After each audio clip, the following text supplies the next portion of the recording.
Your dreams have come true. BTO Media has an all Mets podcast. Back to the Mets. Nico Scarlato, Scott Perez, Michael Merlo here with you. This is going to be fun, guys. An all Mets podcast. We will announce so much more when we get towards the season, what our schedule will be like, how many episodes a week we will be releasing. But right now, spring training is in full swing. We wanted to get on here and start. Nico, Scott, how are we doing today? Let's go. I can't wait. I mean, I think you're a little more excited about this team specifically more than I am, but it's going to be a fun year. There was tons of changes in the offseason, so plenty for us to talk about. We're still a month away from opening day, but we are certainly ready to go for the 2026 campaign. Yeah, I mean, there's still snow on the ground, but I mean, the weather's starting to get a little warmer out there. It's spring training is underway, so I mean, I'm excited to get the season going.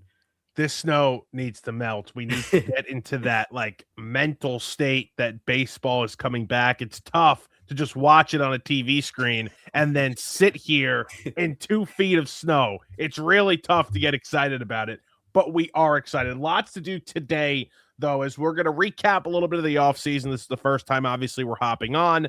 And then we're going to talk about some of the things that we've seen in spring training. It's been a controversial offseason, Nico, because a lot of people are still upset about Pete Alonso. People are upset about Brandon Nimmo. They're also upset about Edwin Diaz, which I don't think they have the right to be upset. I think they should be more mad at Edwin Diaz than anything else.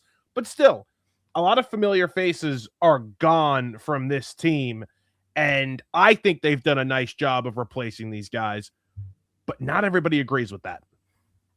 Yeah, for me, the biggest thing, and we'll talk about this plenty throughout the year, is when Steve Cohen bought the Mets, 5-6 years ago.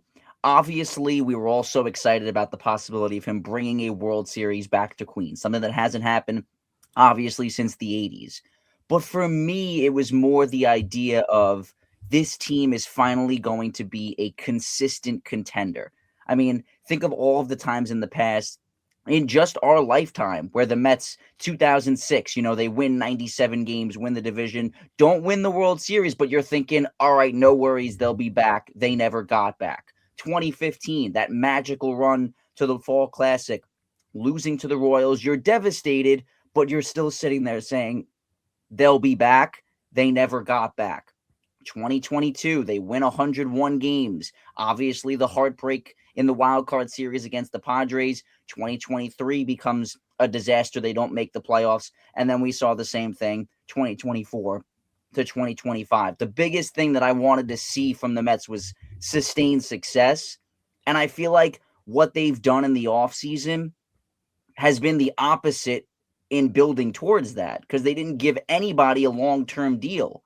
So I don't know what the plan is. I know for 2026, this is a team that should be good enough to make the postseason. But what's the plan beyond that? I think the plan beyond this is the fact that they have such a great farm system, that they've continued to develop really good, not only position players, but pitchers. I think this is a team that is set up for the future very well. And I agree with you. There's a lot of expiring contracts, a lot of short-term contracts. Bo Bichette is essentially a 1-year deal. So is Luis Robert. Freddie Peralta could be a free agent at the end of this year if they don't bring him back. I understand these points, but I think the farm system is so strong. I think the young guys coming through the system are actually legitimate Major League Baseball players, and you need to win. You need to set yourself up to win with these younger guys on these cheap deals. And I think that's what they're going to do, and bringing up these young players in a time where you have superstars on this team, it's easy for them to come and make an impact that isn't so, what's the word I'm looking for?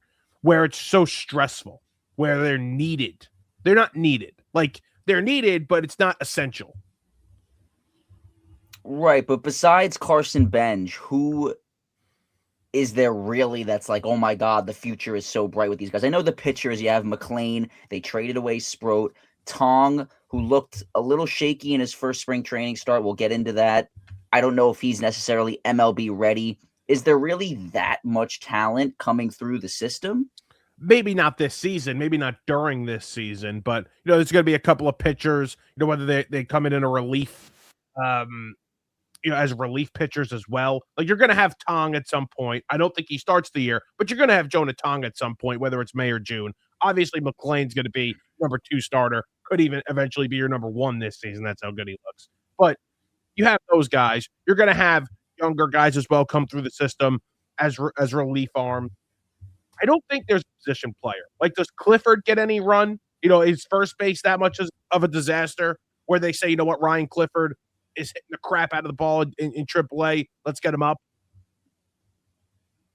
But there's guys. Like, there's guys there. The other thing, too, though, is I feel like they take so long to get here, right? Like Jet Williams, for example. I know he never got to the major leagues as a Met, and now he's off to Milwaukee in the Freddie Peralta deal. That guy was drafted in 2022. Like, this is 4 years ago now, and he still never even sniffed the major league level. Is there an issue with how they're developing the talent down there? Because I see guys from other teams that are drafted in 2024 were in the MLB already last year. But then you have guys like McLean who were drafted just a couple of years ago and they already made their major league debut. I think every player, every situation is different. With Jet Williams, like I was willing to trade Jet Williams. I was not willing to trade Carson Bench. I don't think there was much I would have traded Carson Bench for unless it was a Paul Skeens package. Like I wasn't even trading Carson Bench for Tariq Skubal because he's a rental technically unless you pay him $400 million. But I just would have waited 1 year to pay him $400 million. So I think every case, every player is different, and I think every situation's different. And I think with Williams and Benj, and you got this kid AJ Ewing now, who's a really good player in their minor league system, and you have the number 1 international prospect last year, Pena, that they signed in 2025's offseason. Like they're different. I think it's all different. I think everybody has a different path. Scott, let me ask you this. Out of everybody you've seen through the Mets minor league system, have you ever been a 2-parter? A, more confident, and B, more excited to see a full season of a player than Nolan McLean? It's been a while, especially from a starting pitching standpoint. I don't remember the last time we had a starting pitcher like McLean come up. It might be DeGrom, honestly, and it's crazy to think about. Like, he's the best, most highly touted prospect we've had come up since DeGrom. So it's very exciting to see McLean. He's like the best minor league prospect pitcher in baseball. Like it's not even close, by the way. And Connor Griffin's on a different level in Pittsburgh, and that kid's going to be a superstar. And you want to put him as the number 1 prospect in baseball? I'm not going to sit here and have an argument with you, but McLean's probably 2, especially because you saw him a little bit at the major league level dominate last year. Like this is special. Like he's a special kind of player. And I know we're jumping all over the place, but this is somebody that you have to be excited about to go along with somebody that you brought in, Freddie Peralta, as a nice 1-2.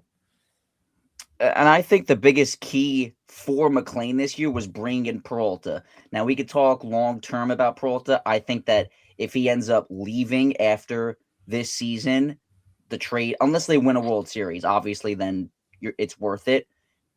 But I don't think it would have been worth it to give up the prospects they gave up for 1 year of a guy if it ends up not winning a championship. So they do need to re-sign Peralta. In the immediate, I think it's an awesome trade for Nolan McLean especially. Because if this guy had to come into the year as the ace after making just 8 MLB starts, that would have been a lot of pressure on his shoulders. So being able to take the weight off of him a little bit, doesn't have to be the opening day starter. If they do make the postseason, doesn't need to be that guy where game 1 of a wild card series or division series, he doesn't have to be the guy. I think that's going to go a long way in not only his success, but development. Because we're talking about how young he is. He's still not in his prime by any means yet. So there is still a learning curve. He's going to hit some bumps along the way. It's not going to be perfect. So having a guy like Peralta take some of the weight off his shoulders is going to be really key. I have a 2-parter for what my favorite move of the offseason was. And Freddie's obviously Freddie was the missing piece. He was what they needed to complete this rotation. And I was I was probably the most excited when we got the news that they traded for Freddie. But my favorite move of the offseason was no longer having to watch Brandon Nimmo on my baseball team. I think I was the biggest Brandon Nimmo hater out there. I could not stand watching him, especially in 2025. The inconsistency, the nervousness with injuries. He's always banged up. He always has something going on. And he just completely changed his approach and wasn't this on-base machine anymore. In fact, his on-base was almost too low for the kind of player he became. So that was my favorite move of the offseason, getting rid of Nimmo. And I don't even care who they got rid of Nimmo for Semien, and Semien's not going to be great, but I was okay with that. I was happy. Well, I think the biggest thing with Nimmo is, and it's funny talking about this now after the fact, but he wasn't the player that he was when he first came up. I mean, this was a guy that was similar to how we talk about Soto with the walks and the on-base percentage. That all went out the window with Nimmo. He became a 20 home run, 90 RBI guy. And that's just not what the Mets needed out of Brandon Nimmo. The defense got way worse as he got older. I know there were injuries along the way, but this was a guy that was an awesome center fielder. I mean, one of the best plays that we've seen was that game in 2022 against the Dodgers where he robs the home run off Justin Turner. And that just all was gone the last couple of years. He was a huge liability in left field. So I do agree it was time to move on from Nimmo. I don't love the return, though, because a guy like Marcus Semien, yes, he's great defensively at second base, so it secures the middle infield with him and Lindor, but he as well has taken massive steps in the wrong direction offensively as he's gotten older. So it's tough for me to sit here and say that I'm expecting Marcus Semien to go back to the guy that once hit 40 home runs. I mean, he hasn't been that guy in a few years. So what are the expectations for him? My expectations aren't high for Semien. I mean, I'm not bringing Semien in here to say, hey, this is going to be a really good, offensive player. I think I know what I'm getting in terms of his defense at second base. I know it's going to be elite. And what does he give me offensively? Can he give me 20 homers, 70 RBIs, and a 730, 740 OPS? If he could do that for me, I think with the defense, I'm good. I'm happy. And it's almost similar to the offensive production that Brandon Nimmo gave you last year, but with worse defense in left field. What's weird about it, though, is I remember when the trade first happened, thinking how great it was that they shaved off a couple years because Nimmo's contract is longer than Semien's.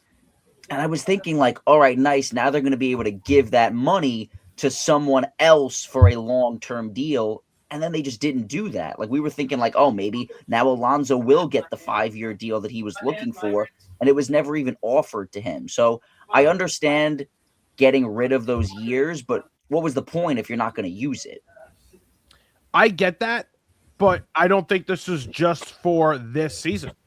Like, you're not just making that move and trading away those years for this offseason. You could easily spend that money in next year's offseason, the offseason. After that, I don't think it's just 1 year, a 1 year kind of move. I think it was great that they were able to shave off 2 years of that contract, like massive.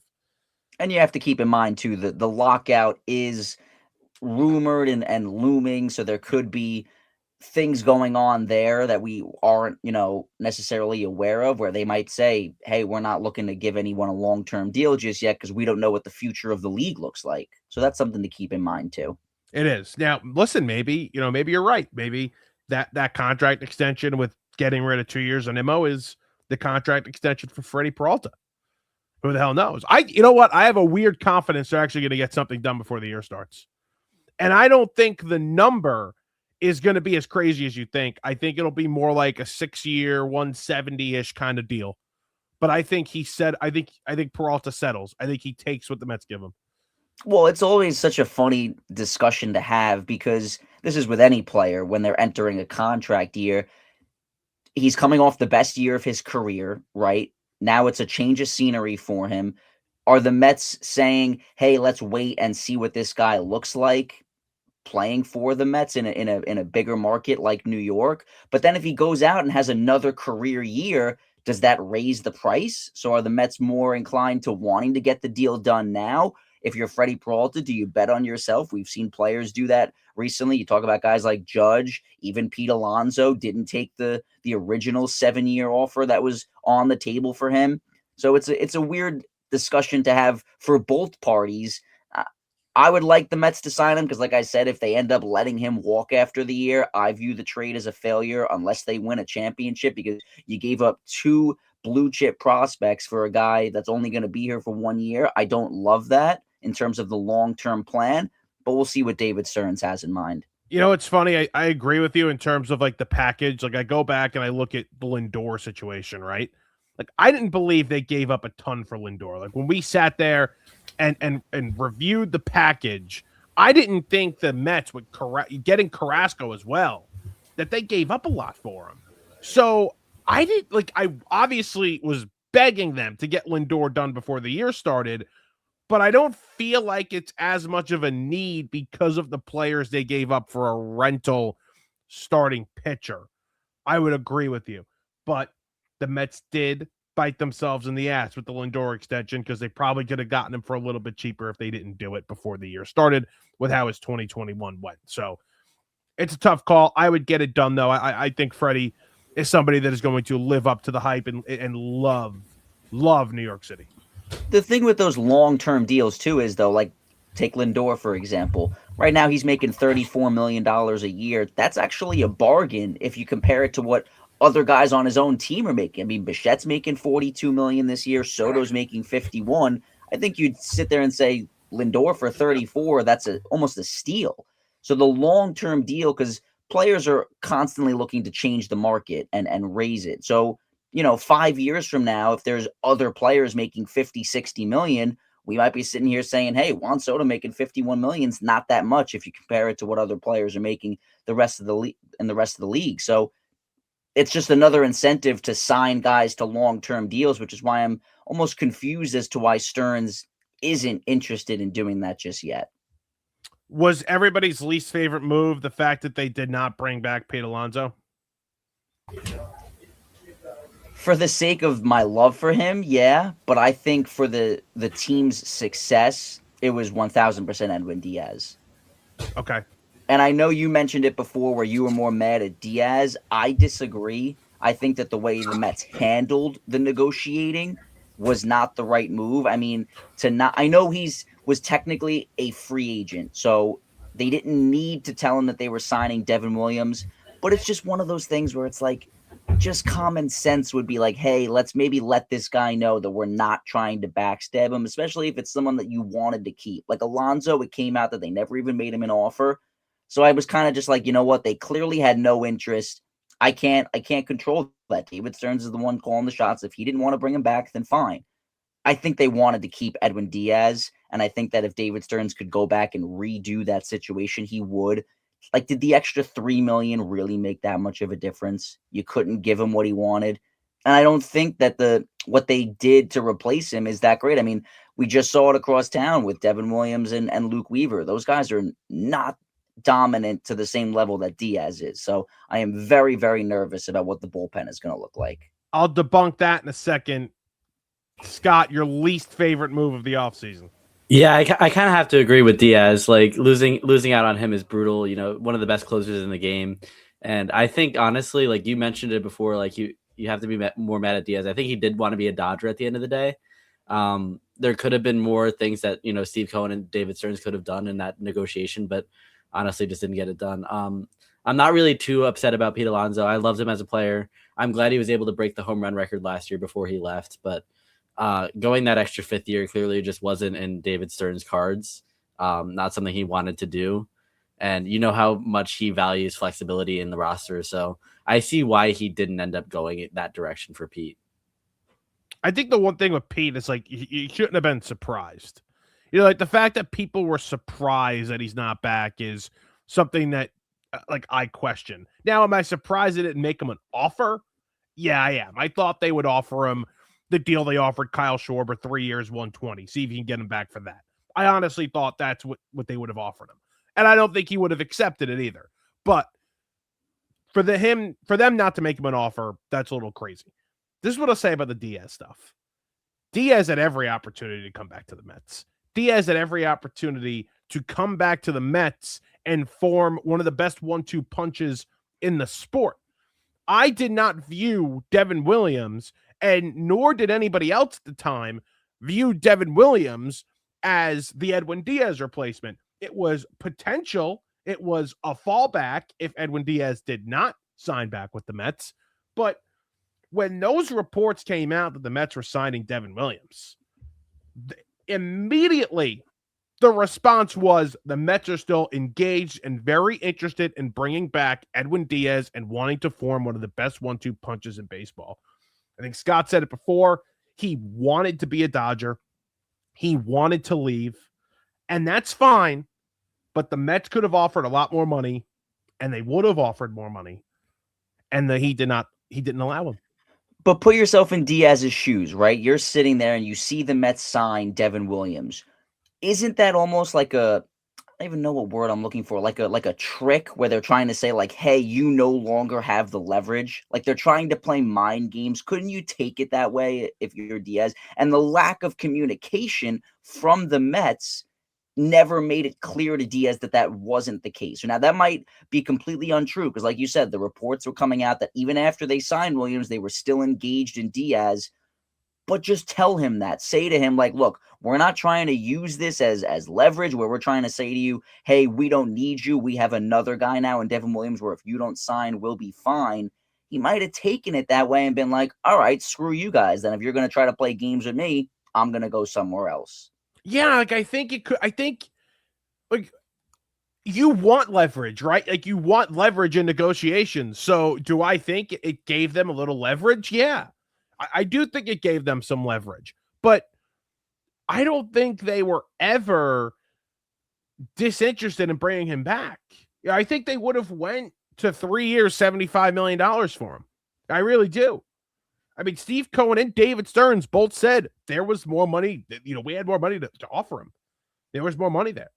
And listen, there's two sides to every story. I'm not going to sit here and say that Diaz was completely in the right. He did nothing wrong. Like, yeah, when he got the 3-year, $69 million offer from the Dodgers, he could have called the Mets and said, hey, do you want to match this? This is the offer that I got from LA, and given them the chance to do that.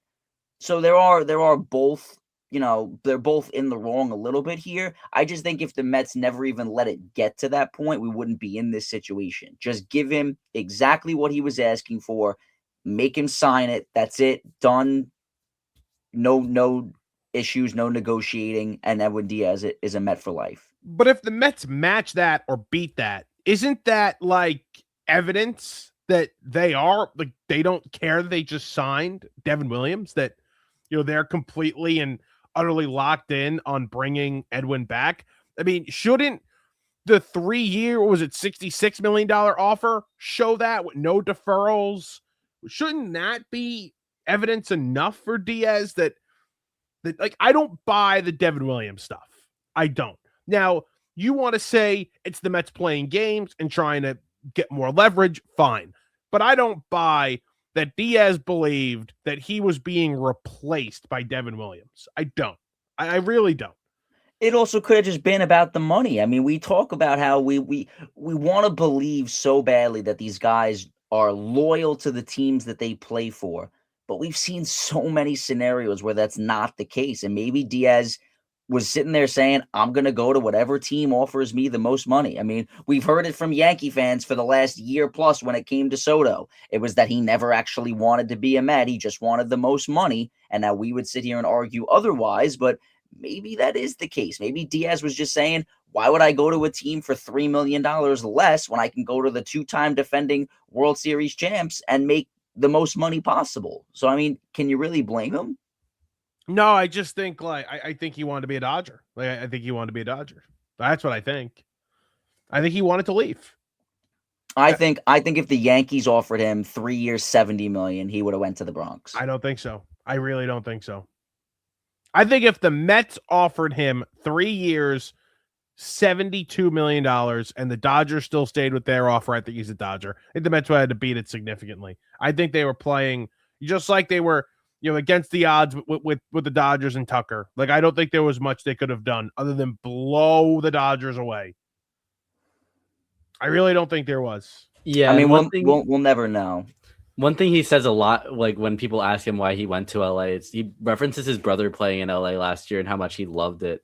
I think that was a big factor in it as well. Like the Dodgers treating Alexis Diaz very well as well. But they like send him down and stuff. Like I saw, Yeah, they did. You're They right. DFA'd him. You're 100. Yeah, you're right. But then I also saw like, well, they DFA'd your brother. Now they listen. They could have done good work with them, and then there was no need for him because they're just so stacked. But yeah, I did see that. That's a good point. It's just like it sucks. I am a little bit more confident in the bullpen than you are because I'm banking on a Devin Williams return. I'm assuming you're not. Like, I'm assuming you think Devin Williams is not going to be old Devin Williams. I think he's back. I think he's fully back. I think it's going to be like a in the middle kind of where he won't be as bad as he was with the Yankees because now this is his second year in New York. He's got that first year under his belt. I guess you could argue less, not by much, but less pressure playing for the Mets than it is for the Yankees. So he'll be better, but I just don't see how it's possible for him to just instantly go back to that sub-2 ERA guy, winning awards as reliever of the year. I mean, I hope I'm wrong. I pray that he is back to the old Devin Williams and we have a shutdown closer. Because if you think of it, that would be the best case scenario for the Mets because now Devin Williams is making, significantly less money than Diaz. So if he can go out there and be almost just as good, then that's a huge win for David Stearns. I don't see it happening. I think what we saw in the Bronx is more close to what we're going to see in the Queens rather than what he was in Milwaukee. It's tough to say because I think I just blanked out. I just completely blanked out. I think Devin Williams, this is what I wanted to say. He is coming in and replacing arguably the best closer in the history of the Mets, right? Like that is his job. He is Edwin Diaz's replacement. He was Clay Holmes' replacement last year. Okay. So in terms of pressure, he was walking into a situation where people felt like it was a good bullpen. And yes, he's 100% the guy. He's the closer. And he had to be the star closer that he was in Milwaukee in his first year with the Yankees, but he wasn't replacing anybody big. Now it's his second year. He felt like what it was like to fail in New York big time. What does he do as Edwin Diaz's replacement on Little Bro's team? We'll see. I mean, I think he's going to be better. I think the luck, all those advanced numbers that told you he was very unlucky last year, I think those, come back to the mean a little bit, and I think he's better. It's the same thing with Luke Weaver, though. I don't think Luke Weaver is that reliable as, if you want to call him the eighth inning setup guy. I mean, they do have other arms like Brooks Raley, who's pretty good. I'd like to think that AJ Minter comes back and has a decent year because we didn't really get to see him. He got hurt in the first month of the year last year. They have other guys like Brazoban, who was up and down throughout the year. There's no like guy that's going to come in and be like, I'm confident that this guy is going to get the big out when needed. The Dodgers didn't have that guy last year, though. They just didn't. It's tough to compare the Mets to the Dodgers, but the Dodgers didn't have that guy in the bullpen either. They needed to move starters into the bullpen to get those big outs late in the postseason. But how many times with the Dodgers where it's like, you just knew that no matter what they did, it was going to work? Because let's say they're up by a run, right? And they blow it in the bottom of the ninth and they go to extra innings. You got Shohei Ohtani, Mookie Betts, and Freddie Freeman where they're just sitting there like, all right, no worries. We'll just score 3 runs here in the top of the 10th and we'll be just fine. Like, I think it's a much different scenario where they're not nervous. And even if they do lose a game or two in the middle of June or July, there's never that fear that it's going to instantly collapse. I mean, I think rightfully so, because we've seen it happen so many times to this franchise. They could be 20 games over 500 in June like they were last year, and we're still going to be petrified that one thing goes wrong and it leads to an instant collapse. One of those things that did go wrong last year was Kodai Senga going down. Kodai Senga on a Pete Alonso toss, was his hamstring or his quad, whatever it was. My least favorite move of the offseason was that they didn't get rid of Senga. And I would have traded Senga for pennies on the dollar. I don't give a rat's ass what they traded Kodai Senga for. I just didn't want him back. And I think they're in a good situation right now where they have enough starting pitching where you're not relying on him to be anything. I mean, literally anything. If he gave you 50 innings this year, I think that's a win. So there is no expectation for Kodai Senga, but I do think they could have moved him for a relief pitcher to bolster up that bullpen a little bit, which I agree with you. It could use another arm or two. I think they're going to be fine, but it could have used an arm or two. I think not trading Senga will end up being a mistake.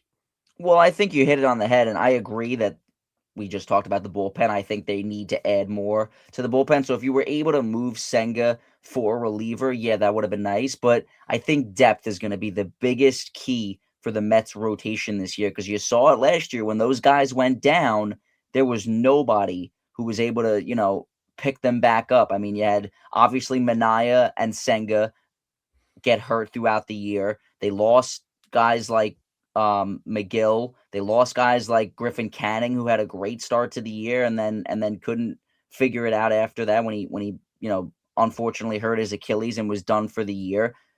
There was no depth. They were running out there with these guys on fumes. Like Clay Holmes, he could barely get to the finish line. And Clay Holmes was actually one of the better pitchers the Mets had in the second half, which is saying a lot because he really wasn't that good. So they need guys to be able to, come in when needed. And I think a 6-man rotation would be perfect for the Mets to start the year. And Senga is someone who especially has been wanting that because that's the more regular calendar that he was on when pitching in Japan, like most of these Japanese pitchers.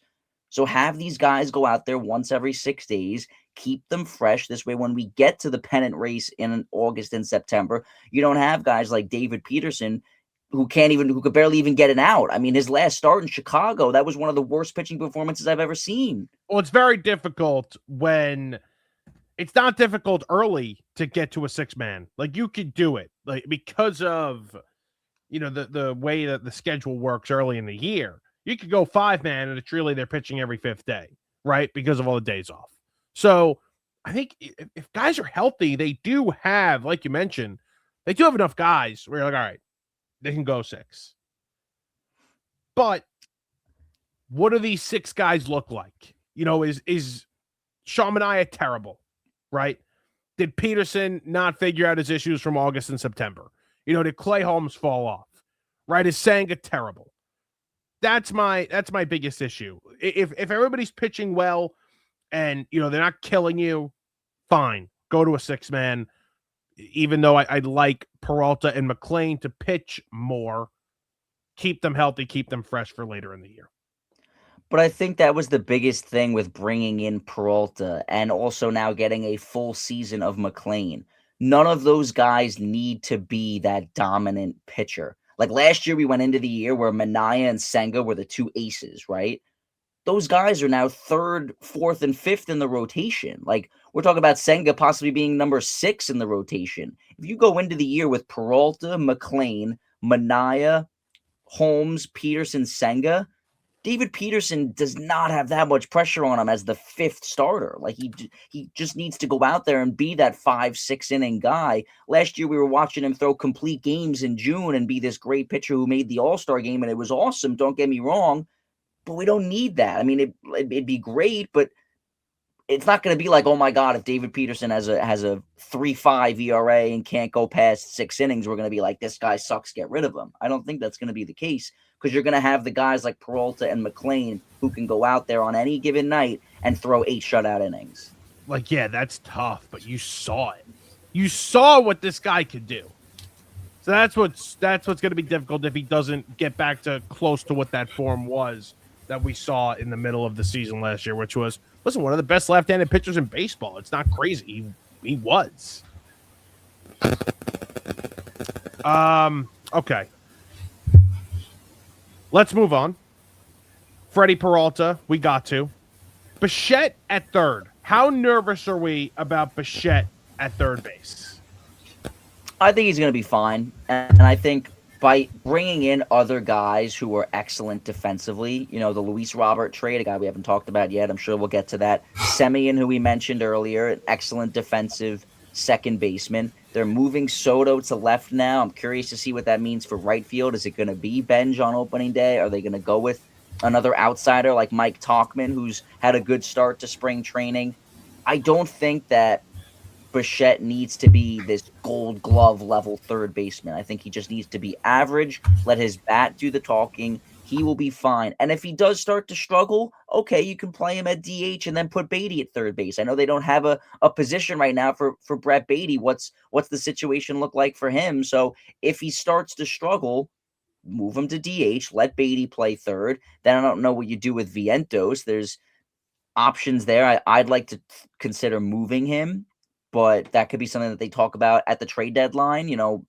Give it a few months to see what he really is, because he was so awesome in 2024 and then took massive steps back last year. So I think there's options for Bichette where even if he struggles defensively at third, it's not going to be like, oh my God, this is a disaster. What are we going to do?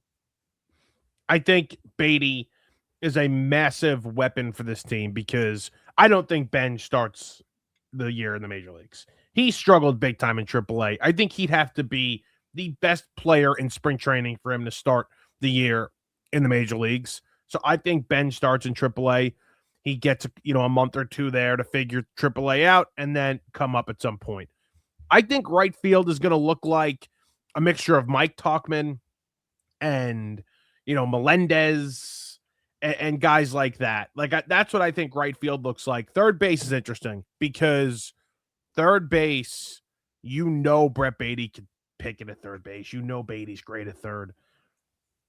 But you need to give Bichette a chance. You need to give Bichette a chance early. You're right. You could always move him to DH. Then what do you do with Vientos? I think Vientos is most likely going to be traded by the middle of the year as well for a cheap relief arm, something like that. So I would agree with you. I'm fine with Bichette though for now. I got into a big fight with one of my buddies over the weekend. How I basically said hey, it's not going to be as bad with Bichette. I don't think we're talking about it in June. And he was like, dude, he looks awful. He looks awful at third base. So we'll see what happens with Bichette at third, but I'm not all doom and gloom about it. I think it's a good problem to have too, right? We're sitting here talking about if they move him to DH, then what do you do with Vientos? Where is Brett Baty going to play? There is so much talent on this team, and they obviously need to perform to that level because we've seen these guys struggle. Like we talk about, Brett Baty and Vientos. Same goes for Francisco Alvarez behind the plate. I mean, we talk so highly of him, but we're still waiting for him to break out and really become that superstar. So I do want to say this with take this next statement with a grain of salt, but we have a lot of talent in this lineup. There are good bats on this team where if one guy is struggling, you have the ability to take him out and let someone else step in. I think that's a good problem to have. I know I said that we should trade Vientos, and I do think that is something that they should definitely consider, because if he's just going to ride the bench and not get those reps every day, that could certainly be an issue. We talked about maybe trading Senga for a reliever. What about looking into trading Vientos for a reliever? Other guys like Ronnie Mauricio too. I know they were able to just flip Luis Angel Acuna for Luis Robert Jr. There are ways to make this team better. There is enough talent here where it can work. I don't see the issue with oh my God, I can't believe they have these guys playing positions that they've never played before. Let's see how it goes. Let's take a deep breath, relax. There are backup options if it doesn't originally work out.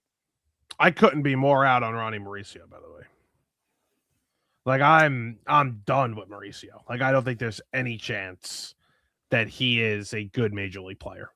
I'm not going to scream and go crazy if they trade him, but I don't think it's fair that he's really never gotten a full opportunity to start. I mean, he came up in 2023 at the back end of the year when the games were kind of meaningless, showed a little bit of talent. There was potential there. But then after that, he obviously gets hurt in 2024. We never saw him. And then last year, he's kind of platooning with Vientos and Baty. Then they tried moving Baty to second base. Mauricio played a little bit of second base. They never really gave him a chance to start every day consistently. How can you say that you're out on a guy without really, really seeing him at his full potential? Because I think he's a very flawed player. I think there are way too many flaws. He can't hit breaking stuff. He swings at everything. He can really only hit the fastball. He's not going to get on base enough. And then defensively, I don't love him anywhere, and that's not really his fault because they've played him in so many spots. They've tried him at second. They've tried him. He came up as a shortstop. They've played him at third. That rate really may not be on him, but I just don't love him as a player, as somebody I'm confident in moving forward. I think he's a lesser O'Neal Cruz. I've said this for a while. I think he's like, a knockoff O'Neal Cruz, and I don't even think O'Neal Cruz is that good.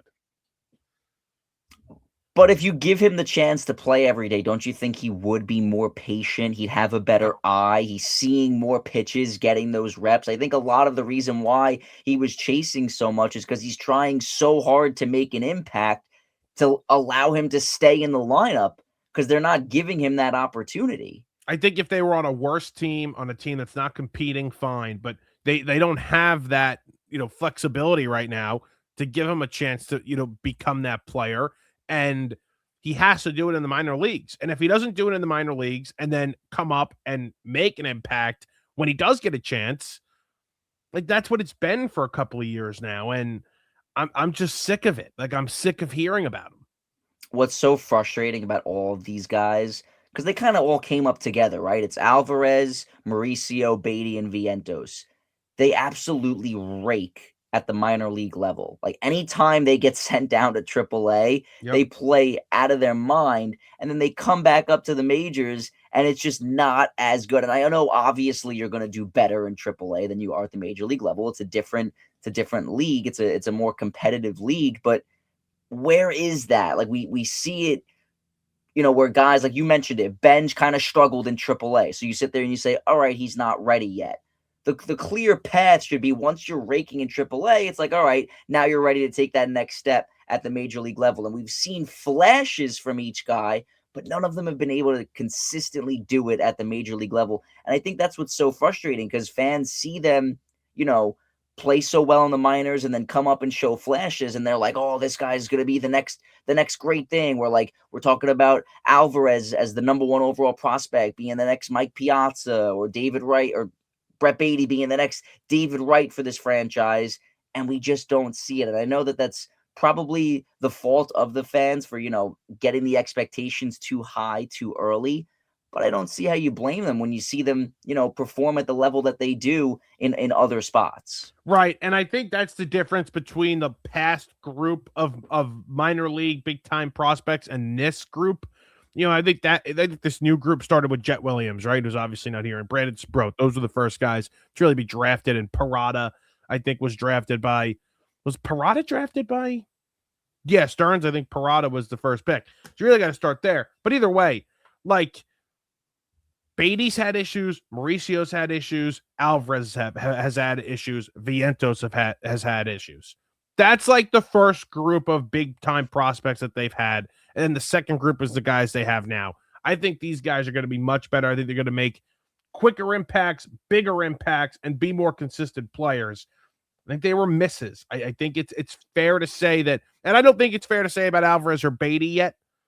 I still think Alvarez at 24 could impress this year and be one of the better offensive catchers in baseball and live up to that number, that top 10 prospect hype, number 1 prospect hype. I think he can still do that. But I think it's going to be fair to say that they were just overhyped as prospects. They can still be good players, but they may have been overhyped.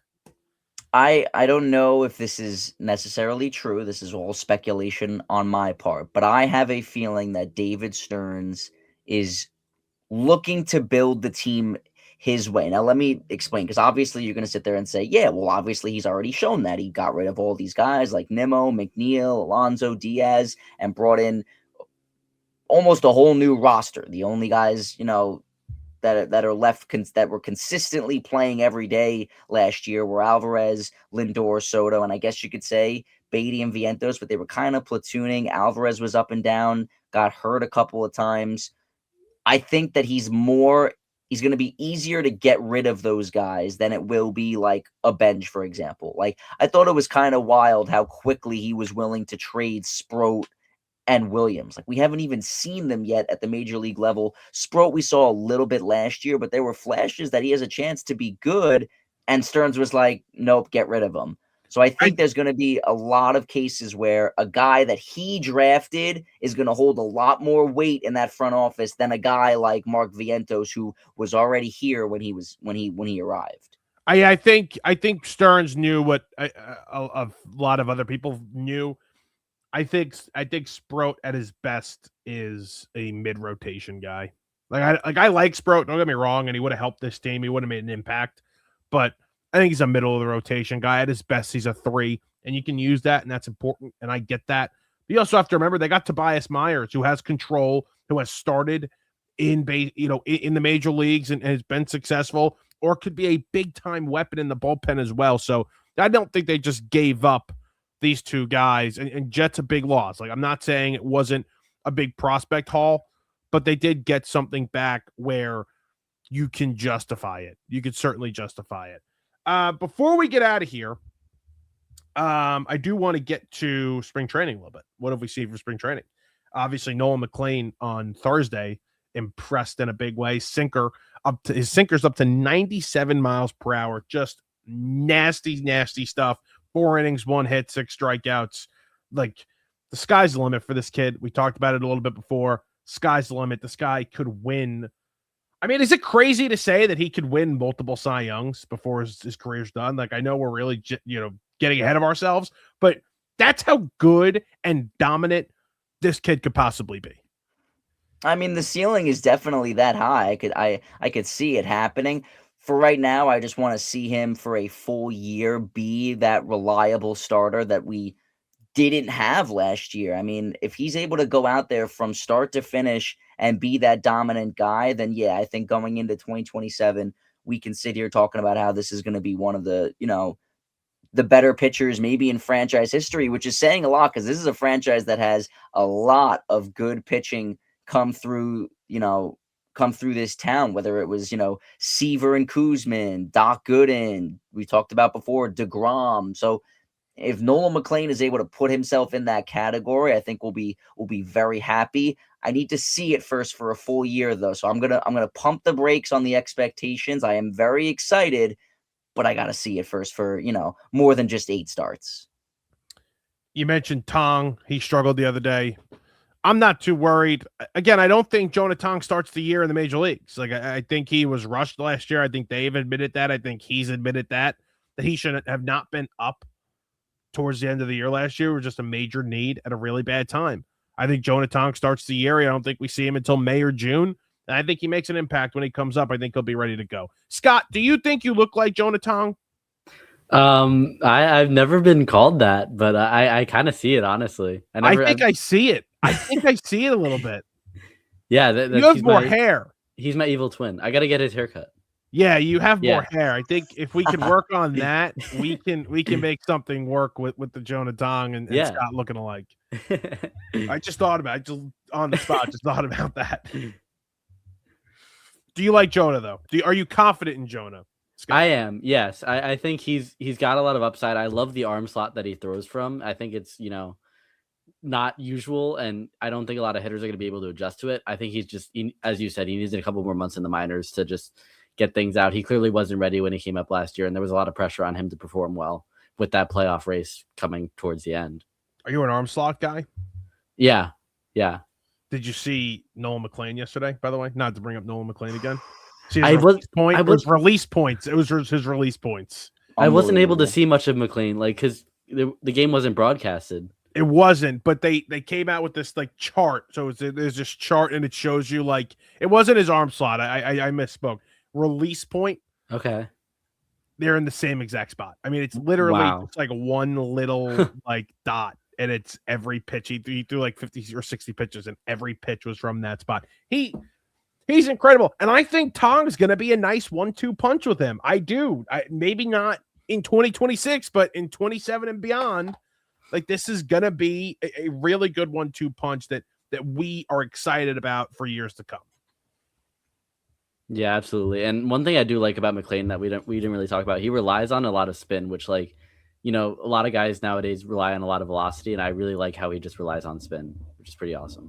The velocity seems like it's coming, and if that comes too, oh yeah, my God. Benj had a nice day the other day, went 3 for 3. Again, don't think he starts in the major leagues. I think he's a minor leaguer. We talked about that, though. Robert, Alvarez, BATY, these are guys that are not playing at least the field to start major league camp here, but they'll eventually get into some games by the time spring training ends. The only guy we really have not touched on is Luis Robert and Jorge Polanco, those two guys. So let's get to them before we get out of here. Luis Robert at center. Any expectations whatsoever from the both of you? I think Robert's going to improve. I think from playing in Chicago with no one around him, there's a lot less pressure for him to be the star. And I think that does improve his play overall. As far as Polanco goes, I think his transition to first base is going to be a little tough to begin with. But, I mean, he mentioned it yesterday in his press conference, like, the more reps he gets, the more comfortable he's going to get there. And I think that's, obviously spring training is when you're going to do it, but I think it's going to take a couple months for him to really get as comfortable as he can at first base. But I think he will get there eventually. Nico?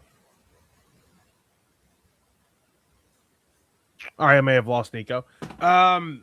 Luis Robert is a guy for me that I have no expectation for whatsoever. Like, I have no expectations for Luis Robert. But if he can give me good defense and hit 20 homers and steal bags and stay healthy, like, I'm okay with that. That's an upgrade of what you had last season offensively.